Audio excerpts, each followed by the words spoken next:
প্রবাদ আছে, শখের তুলা ৮০ টাকা, বাস্তবে তার চেয়েও বেশি। ইদানিং অনেকেই বিদেশি প্রজাতির কবুতর পালছেন। সেসবের দাম ১,০০০ টাকা থেকে শুরু করে কয়েক লাখ টাকা পর্যন্ত। এমনই একজন শৌখিন কবুতর প্রেমী টাঙ্গাইল সদর এলাকার সোলাইমান হোসেন। ছোটবেলা থেকেই পাখি পোষার শখ ছিল তার। পরবর্তী সময়ে ইউটিউবে কবুতর পালন দেখে ছোটবেলার শখ নতুন করে মাথাচাড়া দিয়ে ওঠে। আসলে ছোটবেলায় তো কবুতর লালন পালন করতাম, পাশাপাশি অনেক গুগুর বাচ্চাও সংগ্রহ করতাম, সেই অভ্যাসটা ছিল আর কি। তো হঠাৎ করে ইউটিউব চ্যানেলে বিভিন্ন কবুতরের খামারগুলো দেখে ফ্যান্সি কবুতর, বিশেষ করে বিদেশি কবুতরগুলো আবার সেই ছোটবেলার শখটাই আবার নতুন করে জাগ্রত হয়। সেখান থেকেই শুরু। দেশি কবুতর দিয়ে শুরু করলেও দ্রুতই বিদেশি ফ্যান্সি কবুতর পালন শুরু করেন। তার এই কবুতরের খামারের বাণিজ্যিক যাত্রা শুরু হয় ২০২৩ থেকে। অল্প দিনেই দারুণ সাড়া ফেলেছেন তিনি। বর্তমানে মুন্ডিয়ান, লাহুরি, ক্রিমবার, রোমান গার্ল, শোকিং, মুখী সহ বিভিন্ন প্রজাতির কবুতর শোভা পাচ্ছে তার খামারে। এসব কবুতরের কোনোটির জোড়া ১ লাখ, কোনোটির ১.৫ থেকে ২ লাখ টাকা। শখে থেকে বাণিজ্যিক আসার কারণ দেখলাম যে ইউটিউব চ্যানেলে প্রচুর কবুতর বিক্রি হয়, ভালো দামও মোটামুটি খারাপ না। কারণ আমি নিজেই ১.৫ লাখ টাকা জোড়াও কবুতর কিনছি। কারণ আমি তো চিন্তা ভাবনা করছি, আমি ১.৫ লাখ টাকা বিক্রি করতে না পারি তো আমি ওই কোয়ালিটির যদি নিয়ে আসতে পারি তো ৮০ থেকে ৯০ হাজার টাকা পার পিস বাংলাদেশে বিক্রি করতে পারবো।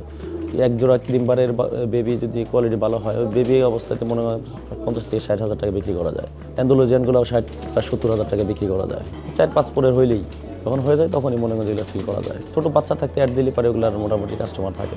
দেশের তরুণ তরুণীদের কাছে দিন দিন জনপ্রিয় হয়ে উঠছে বিদেশি প্রজাতির কবুতর। ইউটিউব, ফেসবুক ও বিভিন্ন মাধ্যমে অনলাইনে বিক্রি হয় এসব কবুতর।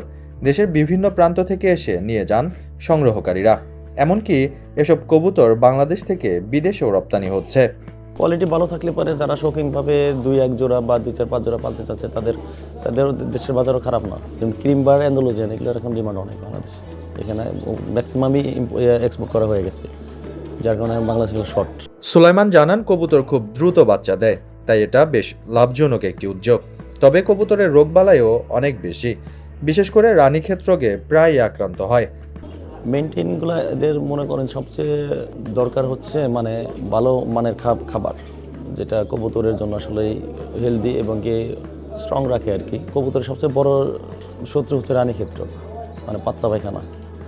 এটার জন্য মনে করেন যে কন্টিনিউ ওই একটা সিরাপ আছে, ওইটা আমি ইউজ করি। মোটামুটি এখন আমার কবুতরের পাতলা পায়খানা নেই বলেই চলে। বিশেষ করে ওই মেট্রোনিডাজল গ্রুপের ওইটাই ইউজ করি বেশি। রোগ ব্যাধি, খাদ্যাভ্যাস ও অন্যান্য চ্যালেঞ্জ সম্পর্কে বিস্তারিত জেনে কেউ কবুতর পালা শুরু করলে অল্প পুঁজি দিয়ে কম সময়ে সফল হতে পারবে।